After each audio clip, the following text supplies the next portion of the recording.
Jonah. Chapter 1.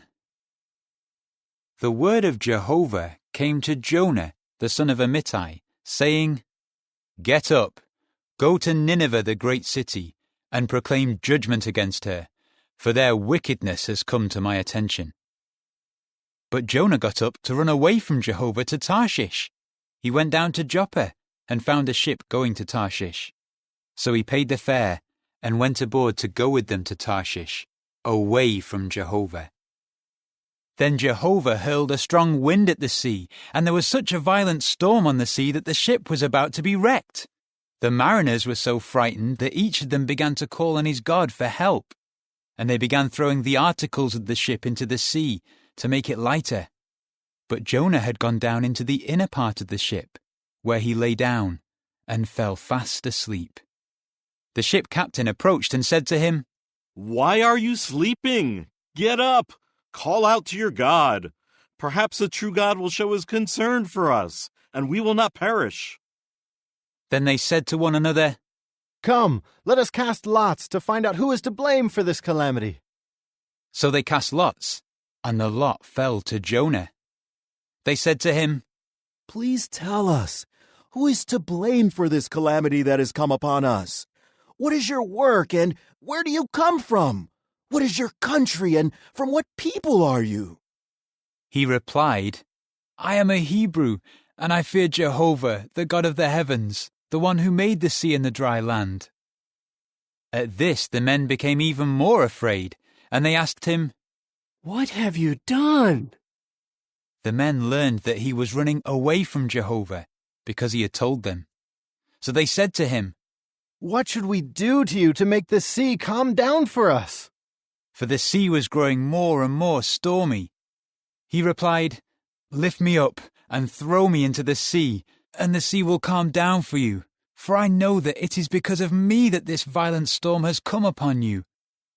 However, the men rowed hard to bring the ship back to dry land, but they could not, because the sea grew more and more stormy around them.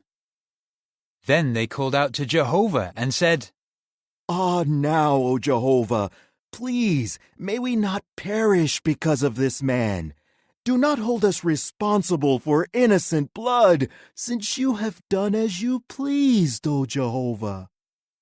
Then they lifted Jonah up and threw him into the sea, and the sea ceased its raging. Then the men were struck with great fear of Jehovah, and they offered a sacrifice to Jehovah and made vows. Jehovah now sent a huge fish to swallow Jonah, so that Jonah came to be in the belly of the fish for 3 days and 3 nights. Chapter 2. Then Jonah prayed to Jehovah his God from the belly of the fish, and he said, Out of my distress I called out to Jehovah, and he answered me. Out of the depths of the grave I cried for help. You heard my voice. When you threw me to the depths, into the heart of the open sea, then the currents engulfed me. All your breakers and waves swept over me. And I said, I have been driven away from your sight. How will I gaze again upon your holy temple? Waters engulfed me and threatened my life. The watery deep closed in on me. Weeds were wrapped around my head. To the bottoms of the mountains I sank down. The bars of the earth were closing upon me forever. But out of the pit you brought up my life, O Jehovah my God. When my life was ebbing away, Jehovah was the one whom I remembered. Then my prayer came into you, into your holy temple. Those who are devoted to the worthless idols forsake their source of loyal love. But as for me, with the voice of thanksgiving I will sacrifice to you. What I have vowed, I will pay. Salvation is from Jehovah. In time Jehovah commanded the fish, and it vomited Jonah out onto the dry land. Chapter 3. Then the word of Jehovah came to Jonah a second time, saying, Get up, go to Nineveh the great city, and proclaim to her the message that I tell you." So Jonah got up and went to Nineveh in obedience to the word of Jehovah. Now Nineveh was a very large city, a walking distance of 3 days. Then Jonah entered the city, and walking a day's journey, he was proclaiming, "In just 40 days more, Nineveh will be overthrown." And the men of Nineveh put faith in God, and they proclaimed a fast and put on sackcloth, from the greatest to the least of them. When the message reached the king of Nineveh, he rose up from his throne and took off his royal garment and covered himself with sackcloth and sat down in the ashes. Furthermore, he issued a proclamation throughout Nineveh, "By the decree of the king and his nobles, no man or beast, herd or flock should eat anything at all.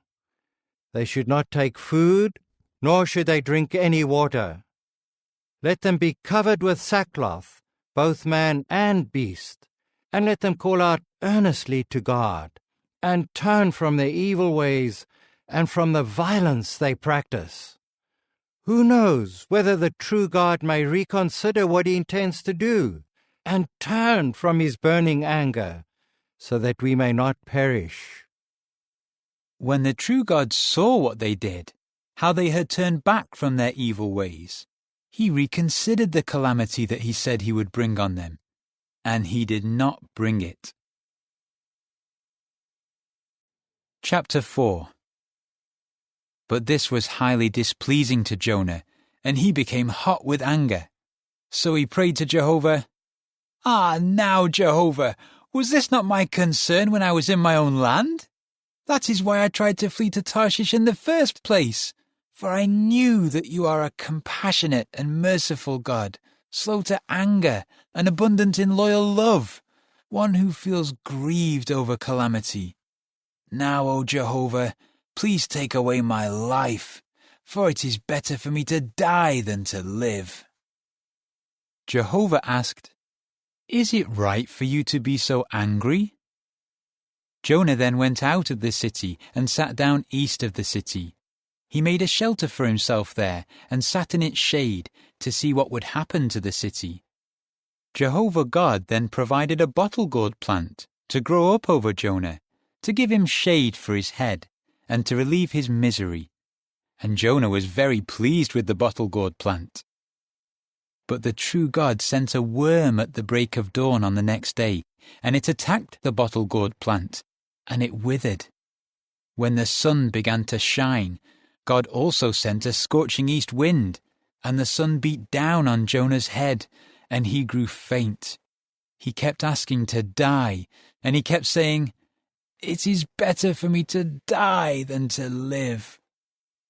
God asked Jonah, "Is it right for you to be so angry over the bottle gourd plant?" At that he said, "I have a right to be angry, so angry that I want to die." But Jehovah said, "You felt sorry for the bottle gourd plant, which you did not work for, nor did you make it grow. It grew in one night and perished in one night. Should I not also feel sorry for Nineveh, the great city, in which there are more than 120,000 men, who do not even know right from wrong, as well as their many animals?